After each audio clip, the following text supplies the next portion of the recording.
That was beast.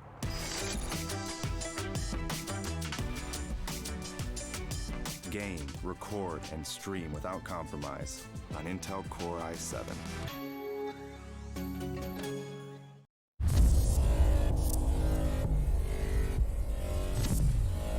This is the first ever Omen X laptop for gamers that go to extremes.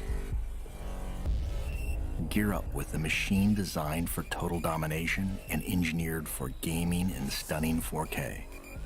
Equipped with the latest Intel Core processors, it gives you the power to be relentless.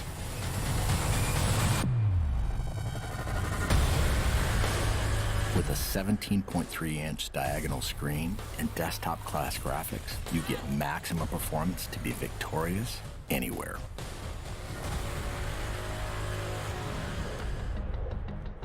With multiple fans and large exhaust vents, heat is transferred away from critical components for dynamic overclocking.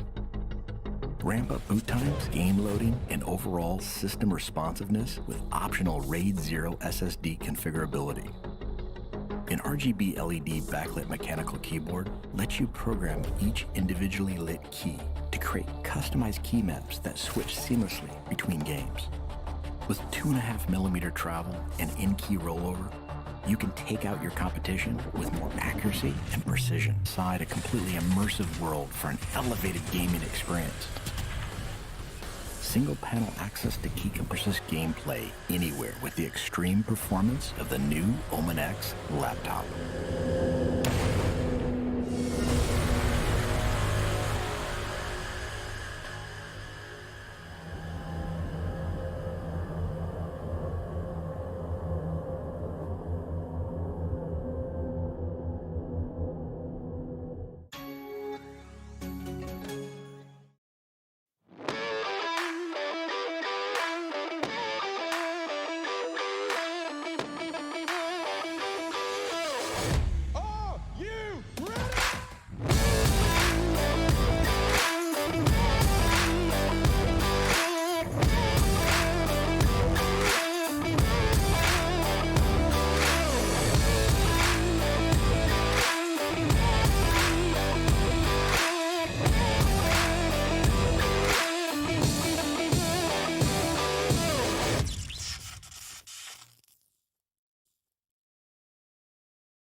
The ESL India Premiership 2018 has 3 seasons: summer, fall, and winter.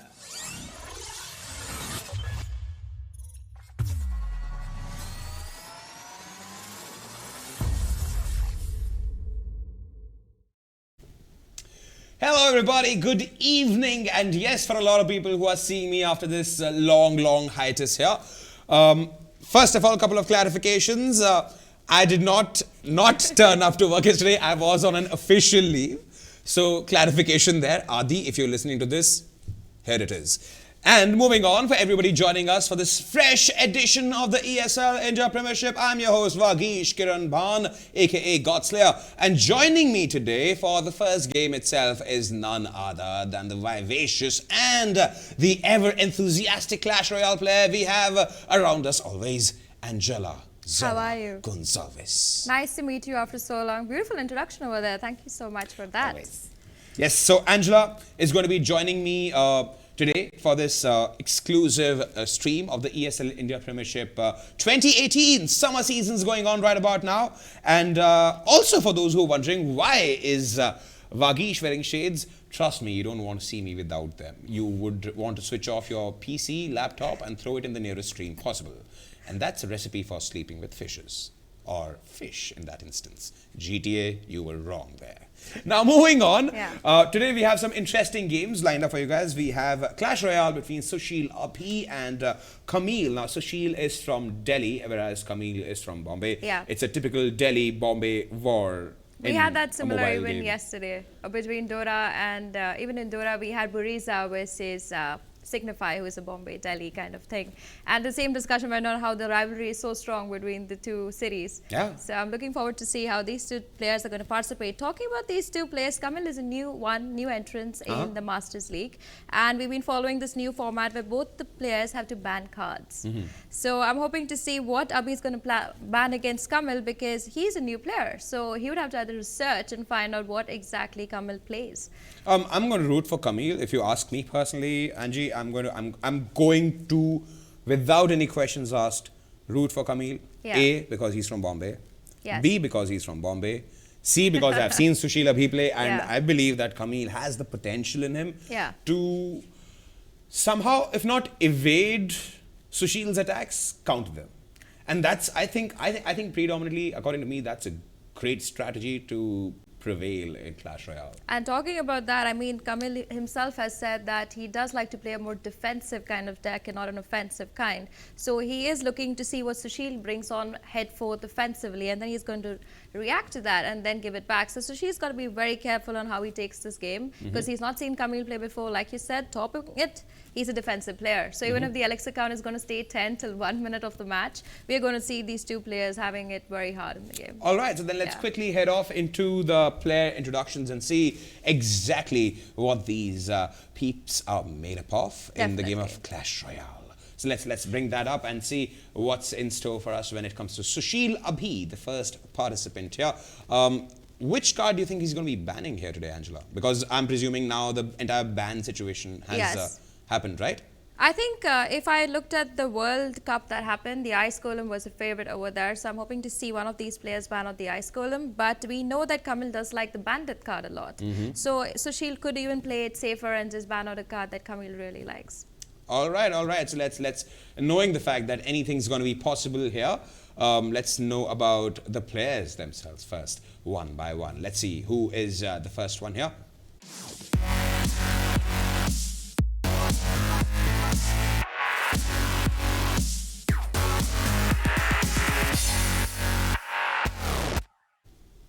All right, that's Sushil Abhi. We here at the ESL India offices decided that, you know what, Virat Kohli has such cool videos for him when it comes to the entire Indian cricket team and all his colleagues and comrades. Any sport has cool team videos. Definitely. We thought, why not make it cooler this year round? So we have Sushil Abhi there from New Delhi. And now let's move on to our second player in question, Kamil.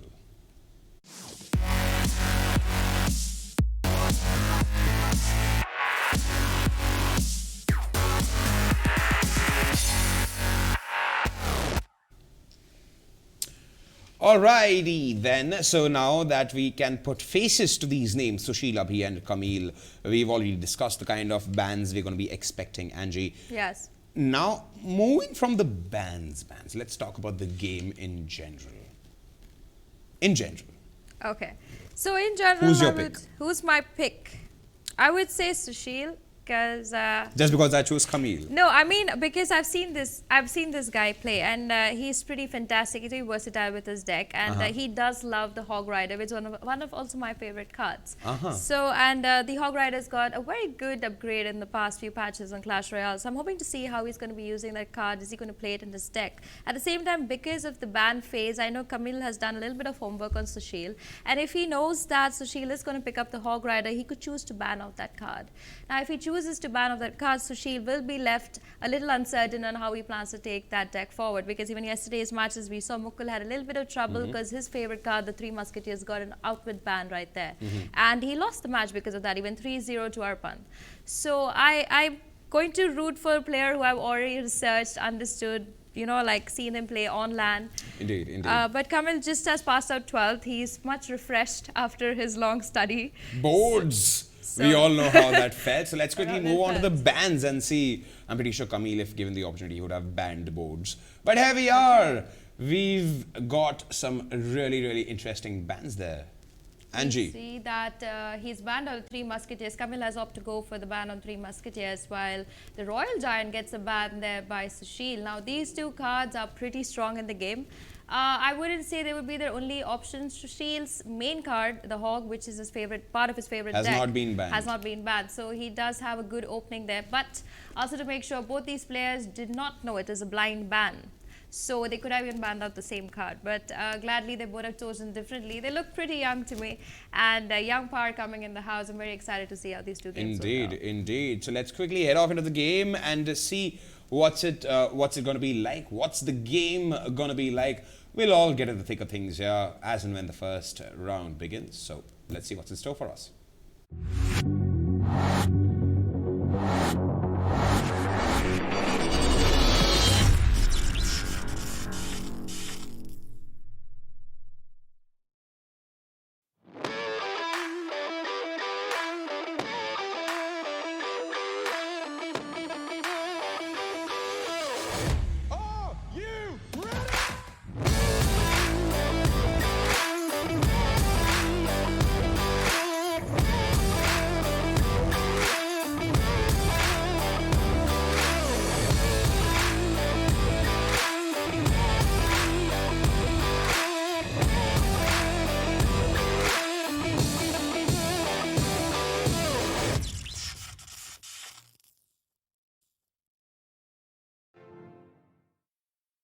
All right, ladies and gentlemen, and I'm back here with more Clash Royale casting, and I would like to thank Vagish and Zara for starting the show off there. And it's nice to have Vagish back in the studio now. It's a great guy, love the guy. You know, he's a very magnetic guy, I would like to call it. So, anyways, enough of that. Let's look at the game today. We have Abhi, whose name is Sushil, versus Kamil. Like you already see them dumping some of their low elixir cards to kind of get the right cards that they want. A few changes here in the deck. We see new units here, and I'm wondering how Abhi is planning to defend this big push and does that with Pekka. Pekka comes to answer the door.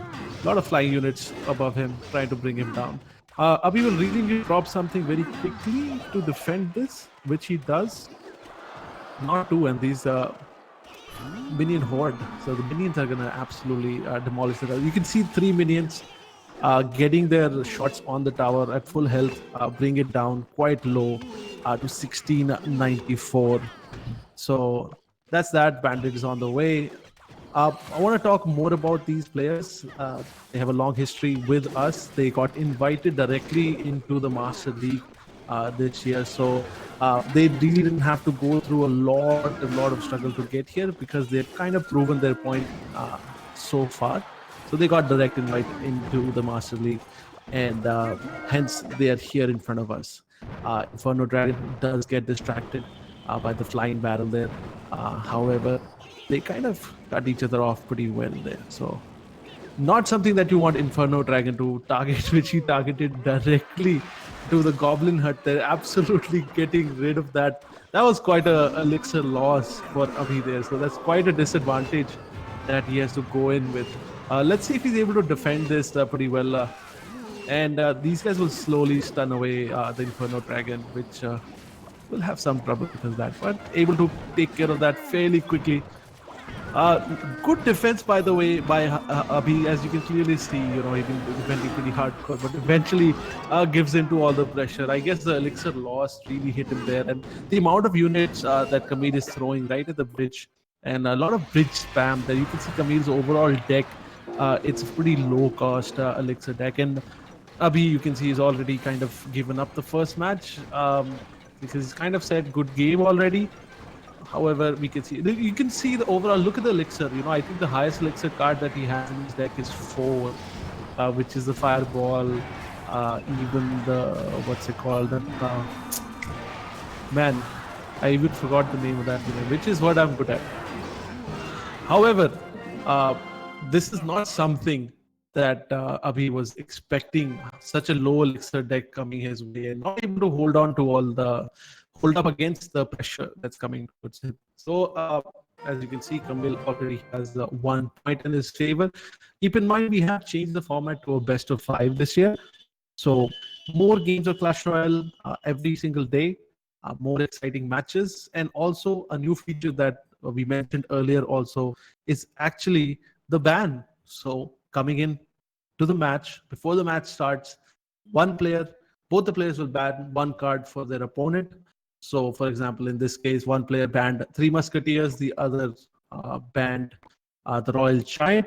Hence, the ban which was placed on the other player cannot pick that. So, in this case, Abhi can most likely pick 3 Musketeers, and Kamil can pick the Royal Giant if they want to, but however, vice versa, they cannot. Game 2 is now on the horizon, and you can see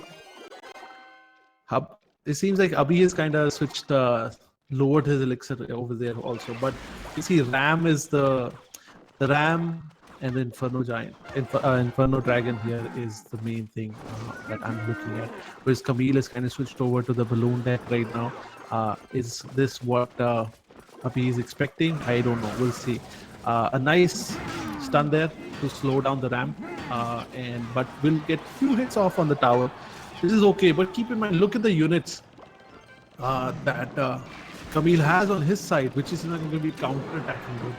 And a nice distraction with the miner, and the balloon will be able to get 1 bomb down, which it does a lot of damage and does death damage on top of that. 1200 health left on that tower, and Inferno Dragon might be able to do some damage. No, distracted. Kamil showing us how to defend a great push and then counter-attacking with that. You saw how he was able to collect units on his side and able to push across to Abhi's side, who had now this elixir push of around 12 coming at his doorsteps, and he had to figure out how to stop it. He did stop it eventually, but cost him the health of his tower. Great push on the right, low elixir cards being pushed in. Nice distraction with the Ice Golem now taking the Dark Prince completely in the other direction. Won't be able to get much done there. Balloon placed very aggressively, will not be able to make it. Actually, my bad. He does make it and will take this tower down to 146 health. Abhi under a lot of pressure already. There's less than a minute left on the clock. He needs to figure out how he's getting back into the game because he's already behind. Nice flash damage by that fiery meatball thrown across the map, able to take down the building and able to take damage on his opponent's tower. A big push on the left and a big push on the right. Lot of elixir being invested.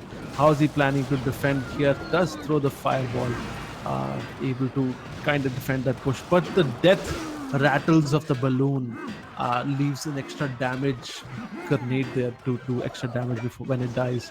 I think Abhi is gonna have a hard time closing this game because look at the health of his tower. It's pretty low.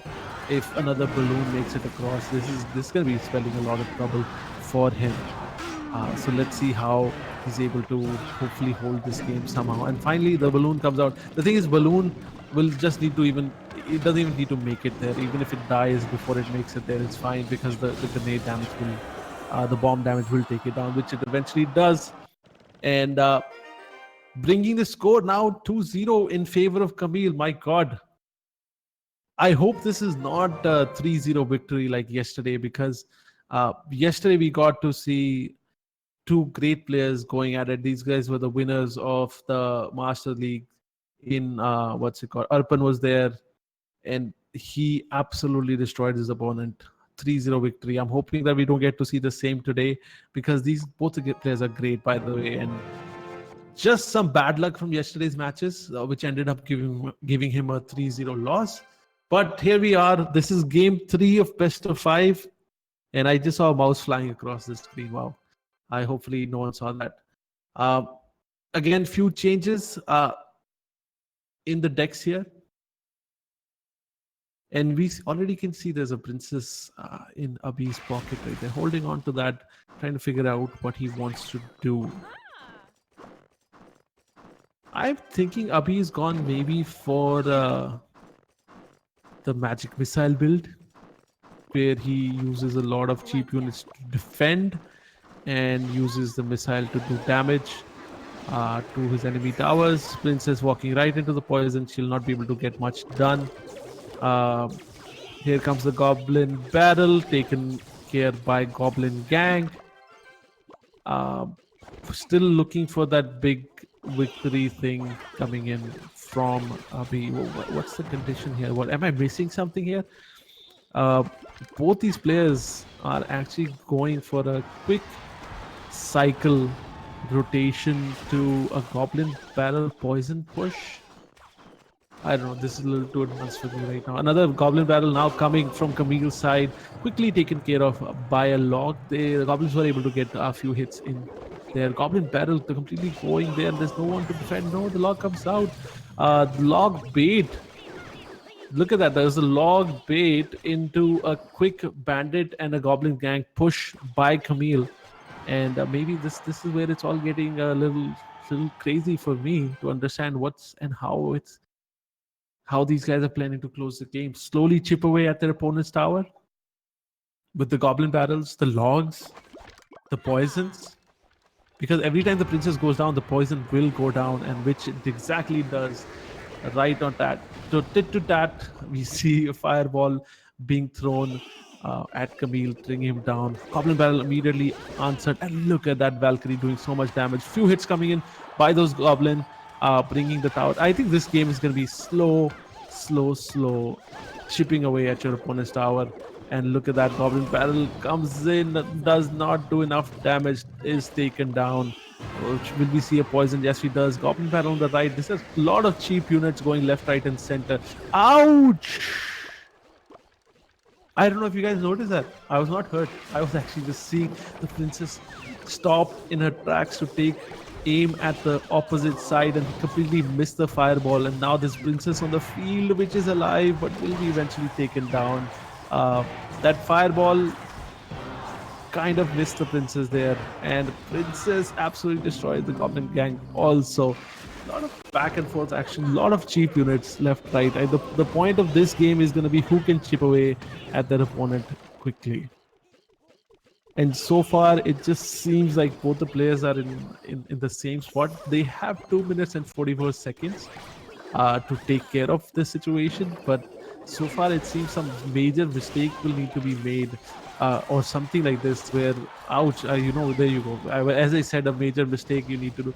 Kamil actually didn't have a log in rotation at that point, and he had to put down few other units to defend that push, and which ended up him taking a lot of damage on the tower on the right, which is now down to 700 health. This could spell doom for Kamil. So let's see if we'll get to see a game 4. The Goblin will get one stab. No, it doesn't actually.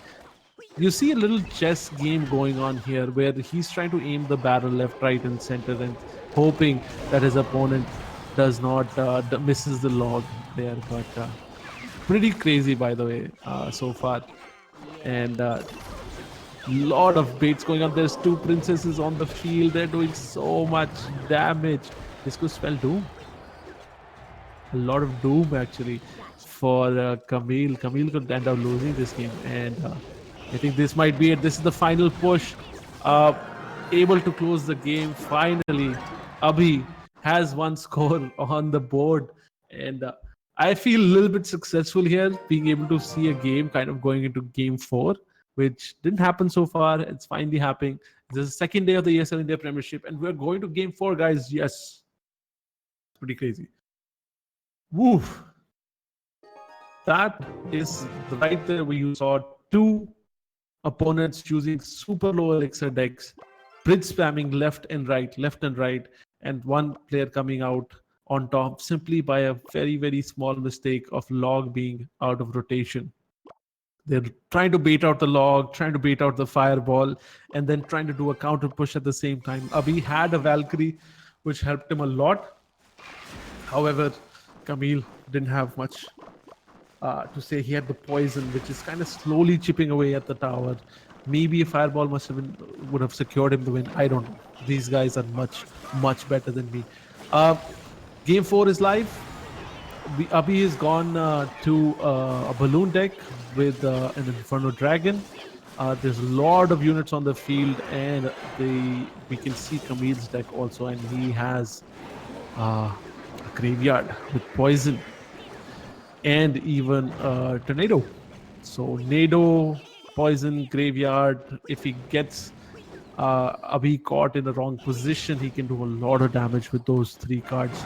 Let's see how this game plays out.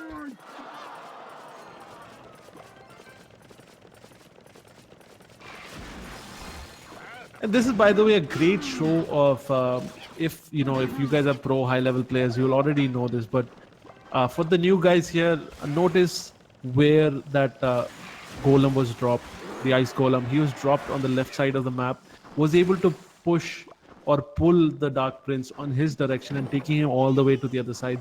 You basically saw a 2 elixir card pushing away a 4 elixir card and making it and rendering it completely useless. Balloon, which tried to make it fairly close to the tower there, was distracted. Will do the death damage on to that building. Not a lot, but does do a lot of damage. Not a lot, but does do some damage. Not a lot of damage.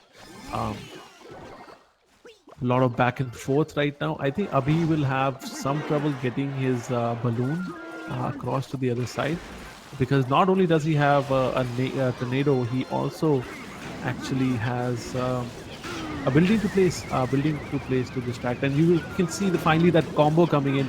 He's used a Nado and the graveyard to bring that tower down quite low. 30 seconds left on the clock, and this is huge push coming across towards Kamil, and he actually decides to put the balloon in the other direction. What's he gonna do? Does he have the Nado? Yes, he does. He's gonna put it down. Yes, he does. Able to defend that push. Very well done. And very well done, by the way. He's able to hold that. Kamil did make the right decision there. Abhi also made a great decision to push the balloon on the other side, because there was plenty of units already on the right hand side. A big push of the poison and graveyard not able to do much there. Poison will take away, and this is the problem here, right? When you're doing a push like this, a graveyard or a poison or graveyard build there, you see a lot of units of Abhi actually just collecting on his side of the map, which favors him and helps him out to do a big push as a counter attack.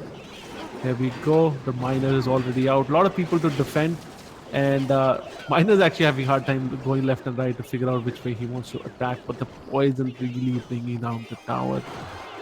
This could be the final game for Kamil actually, because when he wins this game, it's going to be 3-0. A lot of back and forth action, and I think a few more poison takes will spell doom here, because here comes the graveyard. Miner's also out to defend. A zap and a poison. I think this is GG right here. And this is going to be the end pretty much. I think he's just waiting for a couple of other cards to come back into rotation. Boom. Balloon taken care of. And finally the graveyard comes out. And guess what? No one's able to defend at home.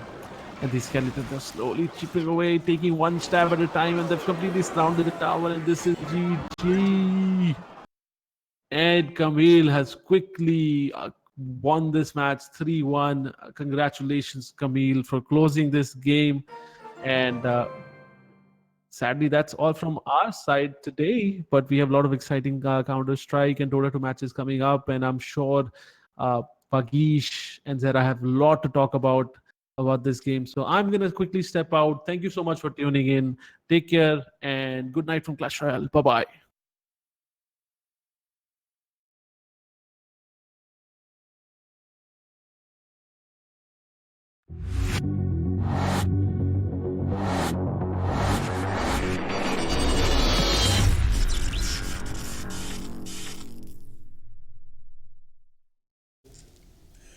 As I said, I have said this a long time ago and I will keep saying it. Bombay is a place. Bombay is... a place? No, sorry. Did I say Bombay is a place? Sorry. Bombay is a being. It always prevails. Oh, yeah? For example, Kamil prevailed so beautifully. A scoreline of 3-1 at the end of the day against a Delhi boy called Sushil Abhi says a lot about how this entire eternal fight between Delhi and Bombay is going to happen. Well, now that you've said that. I will always say it. Now that you've said that, I would just say that I think both the players, to be very frank, had very different drafts. And in the first game, we had Abhi, who was just trying out this completely new deck, which I've not really seen a lot of people play.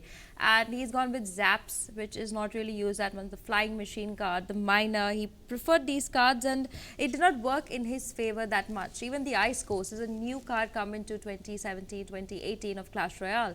And I was very excited to see him use those cards, but I think Kamil played to his strengths. In the game 1, he did have his Bandit, again one of his favorite cards, and he had his whole pack going. So with him playing his favorite deck, I think Abhi did not really know the potential Kamil brought to the table. So I think that's why he took a very hard beat in the first round. In the second game also, I think he followed a very similar strategy, but they also had very similar cards. Now, they both had the Mega Minion, they both had the Ice Golem. They both opted to go for a more versatile build for themselves, but at the same time, I felt Abhi again was not playing with his strength. Because in the past games that I've seen him play, he's not really used these kind of cards. But in the third game, we did see he used the Battle Ram. He went back to his original deck. He had the Princess involved. He took that game pretty well for himself. Got a little confidence back. And in the fourth game, he again had a little bit of struggle against Kamil. But saying all that, this is only day 2 of the ESL India Premiership, and it's also Sushil's first game in the tournament. So I would cut him some slack and say, you learn from your mistakes. And Kamil, playing the defensive build, was ready to whatever Sushil brought to him. Yeah, indeed. If you take a step back and see the entire game once again, this best of 5 here, you realize, in fact, even if you happen to have the chance and you go ahead and see the previous year's edition of the ESL India Premiership, and ever since Clash Royale as a game has been developed, it's more than a card game, more than a real-time card-based game or tower defense game. It's predominantly a game of momentum. Correct. If you know exactly that your momentum is going to devastate and wreak havoc over the entire space, you're in. If you see Kamil's gameplay, it's true to this entire thought process, except the round he lost against Sushil. That's when Sushil realized, if you articulately see out the positioning of his characters there, Sushil for once decided, let's stop the attrition at me going on. Let's stop. Let's give me a breather here. That's when Kamil had to fall back and he felt the pressure coming towards him. Whereas all the other rounds which Kamil won, it was predominantly from start to finish. He had a game plan throughout. No. He just knew. Kamil was just being a hammer, hitting the last nail on the coffin repeatedly. And he sealed the deal with this one. That's true. I think that's what happens even in a game like Clash. I mean, I had this discussion even with Adi the other day that Clash seems like a very simple game. But you know, it's like you need a lot more understanding to it. Because it's so simple, you tend to get a little overconfidence at times. You tend to, feel that, okay, I know more, I'll be able to do this and that. But let's say you place the card a second late. Say you position your card a little bit wrong, you could lose the whole roll just over that. And I think Kamil came in very confident in today's matchup. And I hope to see his confidence keep growing because he's got a lot of games ahead of him. Indeed. And it's a great start for him. Indeed, indeed. So let's quickly head off into this small commercial break. When we come back on the other side, we'll come back with this intensive game called Counter-Strike Global Offensive.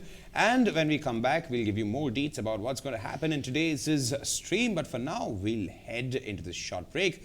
When we come back with more games.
The ESL India Premiership 2018 has 3 seasons: summer, fall, and winter. The summer season takes place from April to June, while the fall season runs from July to September. Finally, the winter season takes place from October to December. Coming to tournament formats, each season is divided into 3 tiers: the professional tier, the Master League; the semi-professional tier, the Challenger Series; the Open tier, the Starter Cups.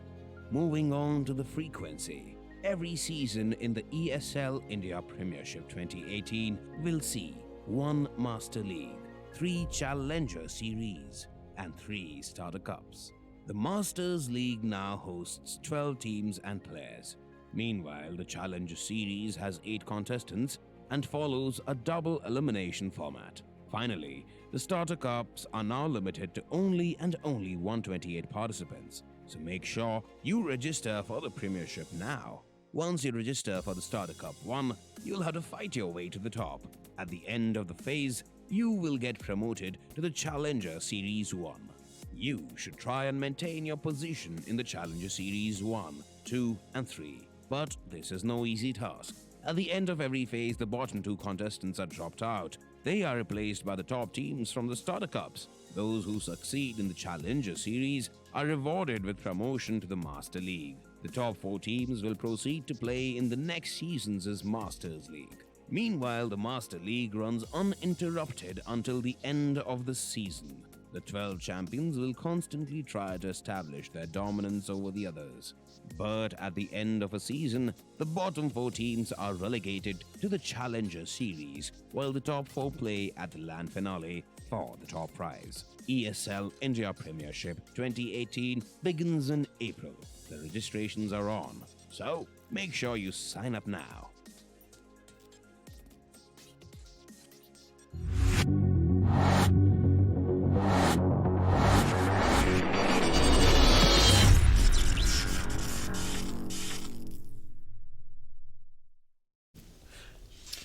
Welcome back, everybody, to the ESL India Premiership, brought to you by HyperX, Intel, and of course, the one and only, bringing us the ESL India Premiership from last year, owned by HP. You're really happy to be back on there, aren't you? I'm excited, and I'm ready to give this town a veggie again.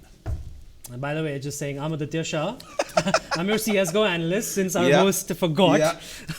to introduce Yeah, me. definitely. Although they know me better than they know you. So it's Yeah, it's I okay. mean, sure. Whatever shines and blinds people is. Of much more course, nice exactly. Like than Fed has said that multiple times, right? My forehead is brighter than his future. Which is true now because Fed's trying to become a developer. So that's even more true now. But yeah, anyway. Yes. About today's game. Yes, today's game, first of all, minor-ish recap about what happened previously before Adi joined us here. We had an interesting game of Clash Royale between Sushil, Abhi and Kamil, which went in Kamil's favor. And also it brings to light the first day of the ESL India Premiership, the first time Adi has sat on a Clash Royale game as a host. So yesterday, sadly, I wasn't here. Like I was saying when we began this stream today, I wasn't here. I was out of town, and He didn't show up to work. as Adi likes to put it, which was essentially an email which I screenshot and sent to Adi. Hey, read the date. It says still English language. But moving on, that's not the point. The point is Adi hosting a Clash Royale game for a person who spent his life breathing, living Counter-Strike Global Offensive. It was funny. It was a good learning experience also. But Plus it was nice. Yeah, you plus did well. You did yeah, well. thank I'll you. give you points for effort. Thank you. But plus, the good thing was I could just explain the format, right? Which we've changed since I'm the head Yeah, of the yeah, Premiership yeah. We now. have now the I bands could just and stuff change it, happening. right? Yeah. So So, now moving on to the game yeah. at hand here, we have an interesting and intense game of Counter-Strike Global Offensive happening. Yeah. But this game happening between VAR Gaming and VAC Banned. Yeah. We'll come to them later. VAC Banned, if people who are like joining us from last year's edition. It will be nostalgic for you to find me and Adi here talking about a team called VAC Banned because last year they were one step short of being so. In our books, that is, not in real life. But talking about real By the way, life. talking about bad names, this is Yes. what we were talking about last time as well, right? War. Do you know the full form of war? Do you want to hazard a guess? Yeah, okay, cool. Hazard a guess? I'm hazarding a guess. Wait, let me, allow me like Faster. a second. Like, It's a rapid fire. what? What is a rapid fire? Anyway, There's no rapid their fire. full form is We Are Real. Either way, anyways, I hope their skills are real. But also, I do want to mention our original game stated for today, also according to the stream and according to any of the media, whatever, anything you saw on social media, Was Malhar actually, versus it was ATE yes. Gaming I was versus very Malhar. surprised when this Yeah. changed. So this changed at 6:30 when AT Gaming said we have lost and we cannot play the game. We need till 7:30, and our rules are very clear about this. By the way, I give you time till 7:15. Literally, I give you time till 7:15. If you can't show up for your game, if you're not ready in the server, you will be disqualified. And hence you've been disqualified. And now we've gone to a backup game, which is luckily happening because for the first week we're doing 2 games a week. But after that it's just one game per day. Sorry, 2 games a day, and it's going back after this week to just 1 game a day. So yeah, I mean, fortunately we have a really good game as well, which is VAC Banned versus War, and I like to Yeah. hold ye horses, Yeah. my mate. Before we move on to War versus VAC Banned, let's take a step back. Considering that I was not there yesterday, Yeah. I've heard of some fiasco-esque scenes happening. Yeah, so all right, I actually did want to make an official statement on the stream as well. So what actually happened yesterday was an amazing match, by the way. It was Too Easy versus Entity. It went straight down to the wire. It was 16-13, Entity won. Now, a little bit of a controversy happened. The thing is, it was an honest mistake by Entity and by Entity's coach, Akatsuki. Now, Akatsuki is also a member of So Strong. So he got access to the GoTV, which we gamers have a muscle memory. You open the So Strong app, you click the app, you'll be like, watch this game, and you just go into the GoTV, right? Now, the thing is, this GoTV is not accessible to the public. It's not even accessible to the coaches of teams or anything. It is only accessible to ESL India staff like us, and it's also accessible only to So Strong staff. Now, we've taken measures, obviously, to fix that now. But anyway, so he was in the GoTV. Luckily, the GoTV had a delay.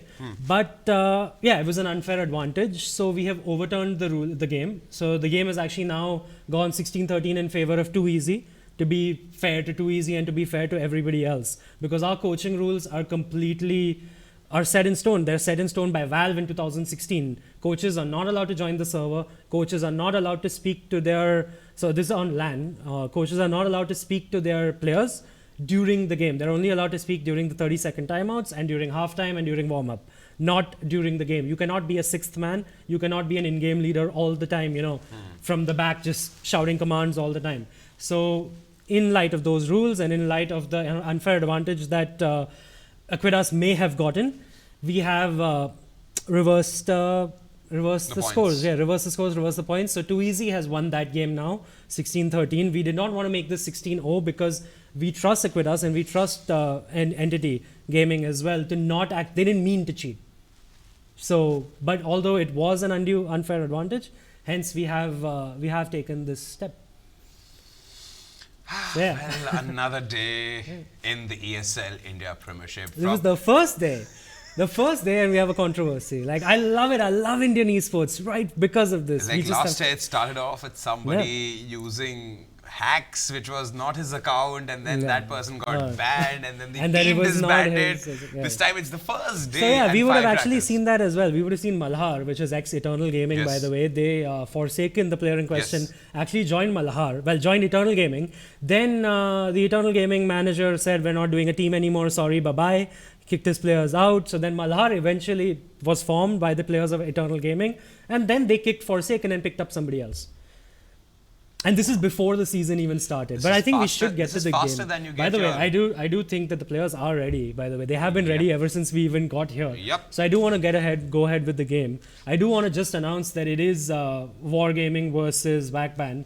VAC Band's lineup is Jimmy, Chris, Freekill, Rane Kaka, and Spawn God. He's added God to his name now.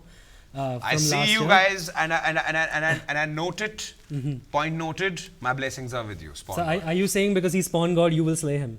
No, because I will not slay him. He's actually, I will slay him. Okay. And War's lineup, by the way, is Kazi, Oops, Finish, Smoke, and Saz. S-A-Z. I hope it's pronounced Saz. Very similar to this Batman villain called Victor So Zaz. Like, but anyways, these guys are known to us. They've been in 2017. So yeah, it's that's all that's you have about to it. add. Yeah, these guys are known to us, so it should be an interesting game. That's all you have. Yeah, I just want to get straight into the game actually because they have been waiting. It's rude for us to keep them waiting as well. All right, of course. It's funny to see Adi like this. Before we head on to the game, minor thing to be noted by all our viewers here. If you had caught our stream last year, Adi was not talking like this. He's never been this jumpy. Second day of ESL 2018, this guy is like a bobblehead waiting to just like bob. So let's make him bob. Let's make him bob. Let's head on into the game and see what's in store for us. Wargaming versus VAC Banned.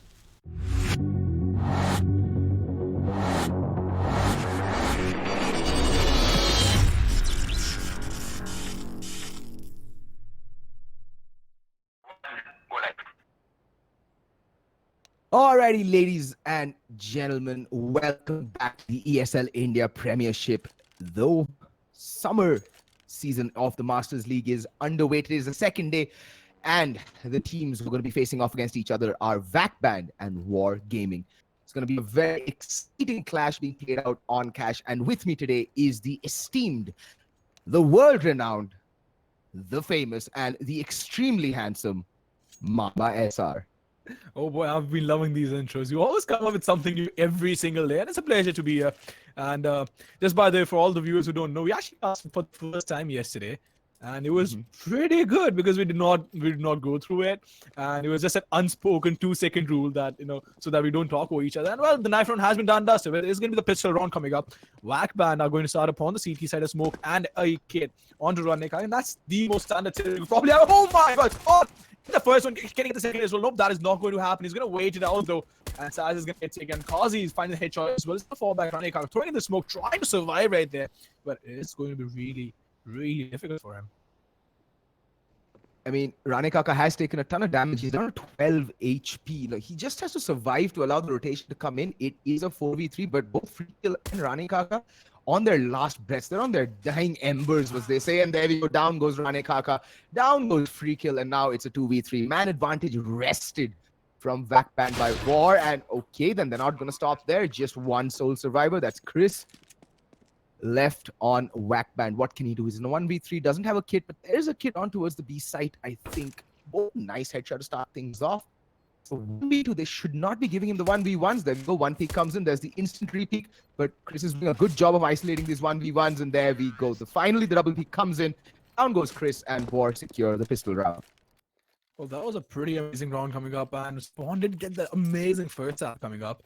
And this didn't hold it on. Raka was all alone. He had to throw the smoke. He was down to 12 points of health. And it was pretty impossible for him to hold that angle because he has a USP, and up against Glocks when they are moving really fast from all the sides, it gets a little difficult, and they are all going to force it up with CZs except for Krish, who's going to go in for the Deagle. We have 3 Mac 10s, and it's going to be a lot of cash farming coming up from Terrace and 2 AKs to work with as well. So they might as well go in towards mid area and towards A mains area and try and get an opening. We have Oops though watching the B mains push, expecting someone to go out, and well, they're waiting for the CTs to make a move, and maybe if they make a mistake and try and capitalize on it, but it's not going to happen. The CTs playing pretty passively, and Spawn is going to smoke it off a minute and 25 seconds on the clock to work with. So a pretty early smoke coming up without even trying to get any sort of information. So I personally feel that's a waste of his smoke. Well, now they know that there's that will be bomb side, and Oops trying to break the windows towards the side. He's going to fall back. He's going to smoke it off. It is going to be a mid to A split coming up most likely. Unless number 7, that is Oops, I'm presuming. If he wants to come in through mid. Again, it's a really, really slow round. So it's going to be Krish. He's going to be holding the A mains angle with the Deagle. If you can get the first pick off, it might be around that the Deagle could salvage. But otherwise, it's going to be extremely good. The smoke is going to come in. The flashes are going to pop out as well in a bit. But the smokes are going to be the ones which will cut off the angles. The flash coming up. Krish is going to be absolutely blinded. Jimmy is going to be really blind as well. He's going to go around the corner, get the first, reckon to get the second as well. He's going to get, oh my god, Saz is going to try and get the refrag. But free kill. Getting the frag onto Saz. It's going to be reduced to a 2v3 in the favor of the CTs. And they actually played it really well. Even though they were blinded, they did not have enough time to work with. And double peeking, but Oops getting both the frags. Free kill and Spawn are going to get taken down. Ronekaka going around the corner, getting the first frag. Oops is going to get taken down. Is going to reduce it to 1v1. Kazi up against Spawn. Kazi has to bring back the fight right now. 32 points of health to work with, a decoy and a nade. Nothing else. He has a secret. He's going to get spawned. Oh boy! 11 points of health to work with. They're still going to pull the round off. And VAC Banned somehow staying in the game and doing so much economic damage on the terrace side. So even if they can try and get 2 guns off them in this round, and if they win the next round for the CTs, it could be the economy breaking down for the terrace side. I mean, that previous round is the reason why I chastise Indian CS day in and day out. War gaming. Yes, you won the round, but at the cost of 4 players. How the hell do you lose 4 players to Italy armor pistol buy? Use your damn utility, boys. Like, यार Molly, Molotov, smoke, flashbang, grenade क्या cover में लेके जाओगे छाती पे बांध के भाई फेंको जेब में लेके मत घूमो. Like 4 people died with a full kitty of nades. That's just ridiculous. And I didn't agree with 2 smokes right there, but leaving that aside, we have the CDs on a complete eco round. They're going to all flow in towards Ronekaka is going to be the sole guy towards Jacob, and he might as well get taken out. Oops is going to be holding that angle, expecting someone to be there. And look at that, the Kazi almost being taken down, but well, Oops is going to be there to back him up. CT is all being taken down to the gap rotation coming up. And one of them, I don't know why he's staying towards the A bomb. So, I mean, what's the point? You don't have anything to save. At least try and go and get the exit flash, but still going to wait it out towards the A-bomb side. And the other guy, Jimmy, is going to get taken down. And Rich, I think he has lagged out. Otherwise, there's literally no point standing over here. Well, I mean, Chris is just staying here trying to deny the economy, I'm guessing, not, giving them $300. War, instead of buying up those 3-4 AK-47s in the previous round, would have done themselves a lot more favors had they gone for more SMGs. And, instead of having to face such an economic setback, just farmed some money in the previous round. And this is the round where they actually needed to do that farming. I would have actually liked to see 2 or 3 Mac 10s on the playing field, because you know that your opponents are going to be full eco. They just lost their force buy. They have no money. Just go for the Mac 10s, nut up and push into a bomb site. Get some information, get a few frags, get that SMG money, and just be set for a couple of rounds at least. Now look at their economy, right? You have Finish on $5,000, Oops, Kazi, Baba, all at the $3,900 mark, and Saz sitting with 34. They have 1 round in them. If they lose this, which is going to be VAC Banned's first buy round, if they lose this round, they can buy up for 1 more round, but that's it. They have nothing saved up. The idea behind the first 2 rounds after winning the pistol for any side, is to build up their economy so that you have at least a 2-round buffer before you have to eco again. Because then it's just a single round eco. Otherwise, you're just looking at strained buys over and over again. Fred, I think you are an admin on the server, right? So I'm presuming you might help them out because we don't have an admin on the server and a player has timed out. So it's not really fair on their part to have to use their tactical timeout. So yeah, it's fairly uncertain where our admin is. So we are going to try and get him on the server again. But in the meantime, it was quite unfortunate in the second round, especially when they lost 4 players on the terrace side. And it was kind of unfortunate. But again, they still have a decent amount of money to work with. So if they lose this round, they're going to have about $4,900 to work with. So they will be able to go in for a buy in the next round. But they do not want to lose this one because if they do lose this one, they won't have a lot of resources to work with. And I think it was Krish got timed out. So it's going to be interesting to see how it actually pans out. And all of these players, they have been playing for quite a while, and VAC Banned have not really changed the lineup a lot. I think Spawn has been in the team, Jimmy and Ranekaka as well. I'm not quite sure about Free Kill though. No, everyone has been. I think Jimmy is the new player on the squad. Everyone else has been. At least this was the lineup the previous year as well. Oh well, then I think I was mistaken because I've seen Jimmy play with these guys, but that was lately, so I'm not quite sure. So talking about VAC Banned, did not really get off to the best start possible, but it's only been like 3 rounds, and particularly all right. So Fed, you have a really interesting point of view. You and Blair, that certain maps are economy centric. What do you think about Cash? Same. Cash is a fairly balanced map. If you go through the numbers, it's a fairly balanced win rate for either side, T side and CT side. They're playing to your tunes, the information that you're feeding them, the misinformation that you're feeding them, and just getting better reads than your opponent and having that extra money, that extra bit of utility to direct that flow of misinformation and information more convincingly. What I'm really surprised about is the fact, especially for the lesser experienced teams, is the fact that they do not go for the Z control a lot of times, even though they have the entire mid control. The CTs are giving up mid.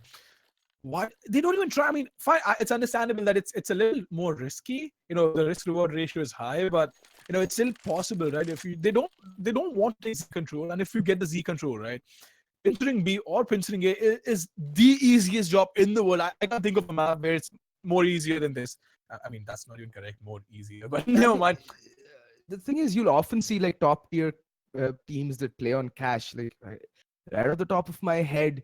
So when this guy, what's his name, Phelps was playing with SK, you'd notice Cash wasn't really one of their top picks, but they had an insanely high win record on it. I don't know why it wasn't one of their top picks, but the way they played that mid control, they'd always have a guy in Z connected to cut off rotations or be the active lurk who'd backstab when the A or the B hit would come in. And more teams should actually be looking at erstwhile SK when Phelps was on the squad, and they used to be good on Cash, and just see how they used to play the T sides especially. It was just a thing of beauty. It was a thing of beauty, and it's that just gives you so much power, right? You have literally the entire back end of the map open to you. You can go out and backstab the series, even if your team is going to the B bomb side. Just wait it out, cut off the rotation, try and get a lure going towards the A bomb side, try and call in the rotation and then cut it off. It's literally unlimited possibilities. There are X number of permutations and combinations that you could try, and that's just something that we don't really see all that often. I think there have only been like 1 or 2 teams in the country that who do that. So it's kind of upsetting to see because they don't. One of the things that I'm not really seeing, except for Too Easy, right? The one of the reasons why I love Too Easy so much is because they're basics, right? I was talking to Tito last night, and we were talking about, do they have any contingency plans in the basics and all working out? Even though they are supposed to work out in all 10 out of the 10 games, but there are going to be off days, right? Mm-hmm. 2 out of those 10 games, you're not going to win those matches. Do you have a contingency plan? And honestly, they said, nope, we don't have any, because, Tito feels that the IGL role is actually weighing him down. And I asked him, but I asked him to change it up. He's like, well, no one else is willing to do it. So he's the one who's going to try and do it. But one of the other things that he mentioned was keeping a count of utility that the opposite team uses. So all of these things combined, right? All of these things combined, teams like War and VAC, but even though they've been around for about 2 years now, I've been seeing them playing through 2016. I remember them at the ROG Masters in 2016 in the online qualifiers. They have had the entire lineup is same as you like to call it, but they've been around for such a long time and they're just stagnant. There's literally been no real progress. So I like this one point that you brought up is, the Too Easy Gaming like to keep account of the opponent's utility. If you'd noticed yesterday, there was a point in the game where Entity were pushing B with about 45 seconds left on the clock, and Too Easy Gaming still had 2 Molotovs and 3 smokes on them, and 2 of them were on the B defenders, but they didn't use them. So here's the thing: these are things that even Too Easy should be picking up on. It's not just saving your utility for late round, but also having the knowledge and the ability to know when to throw down the smokes and the Molotovs to delay your opponent's pushes and to just hold their aggression. On the flip side, there was a round where Sai and Mazel on the B bomb side literally clutched a 2v5, all based off of 2 flashbangs. First, Sai flashed the moment the CT smoke bloomed, Sai threw a flashbang, which blinded all 4 people trying to aggress him. They stopped dead in their tracks. Exactly 7 seconds later, Mazel threw a second flash, which again blinded all 4 people, and they stood dead in their tracks. And then by the time the hit finally came in, the CT smoke had dissipated, and Sai just had a field day shooting fish in a barrel with his big green gun. And those are the rounds that essentially tilt the game in your favor. And that is proper utility usage, in my opinion. It's not just about having them, but knowing when to use what you've got to its maximum efficiency. As much as I love both of these teams, Too Easy and Entity, I mean, if a newer player, a lesser experienced player walked up to me asking which team should I follow, I would actually not suggest these guys, at least for the first few weeks, because of the fact that all of these guys in these teams, right? Take a team, be it Tito, Rex, Marcel, Sai, anyone from all of these, from both of these teams.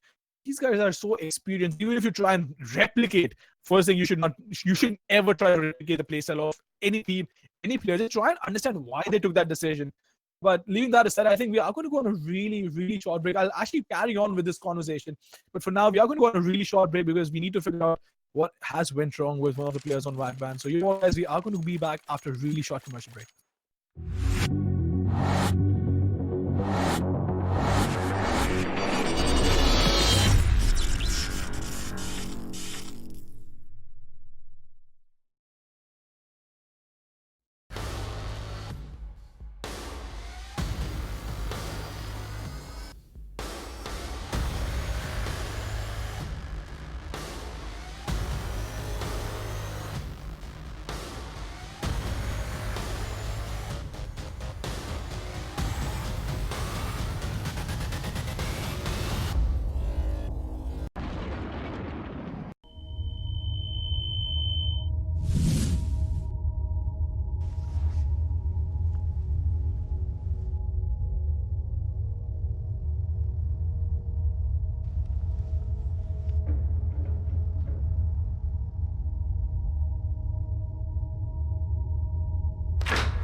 Turn around 3 times.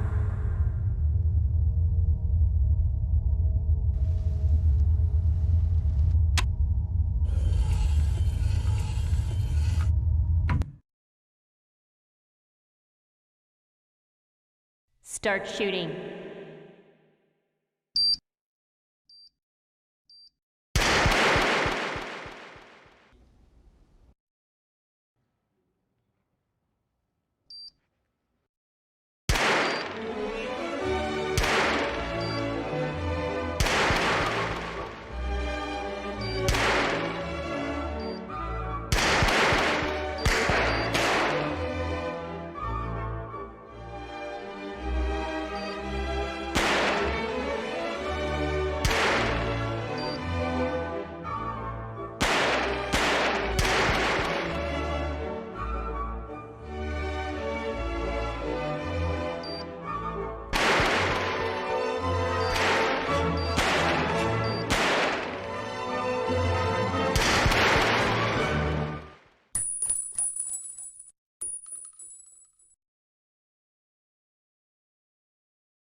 That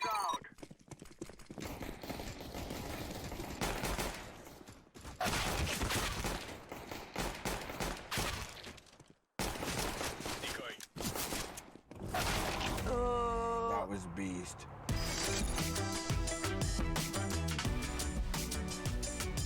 Game, record, and stream without compromise on Intel Core i7.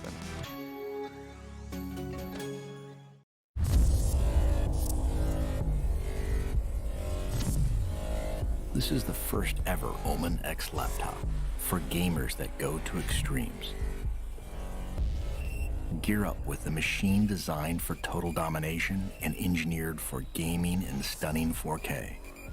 Equipped with the latest Intel Core processors, it gives you the power to be relentless.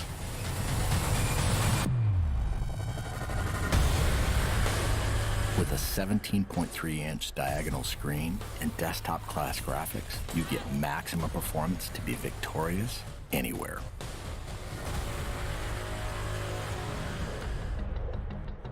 With multiple fans and large exhaust vents, heat is transferred away from critical components for dynamic overclocking. Ramp up boot times, game loading, and overall system responsiveness with optional RAID 0 SSD configurability. An RGB LED backlit mechanical keyboard lets you program each individually lit key to create customized key maps that switch seamlessly between games. With 2.5mm travel and in-key rollover, you can take out your competition with more accuracy and precision. Designed for extreme immersion, DTS Headphone X technology comes built in for surround sound experience that puts you right in the middle of the action. With the addition of a VR headset, gamers can step inside a completely immersive world for an elevated gaming experience. Single pen.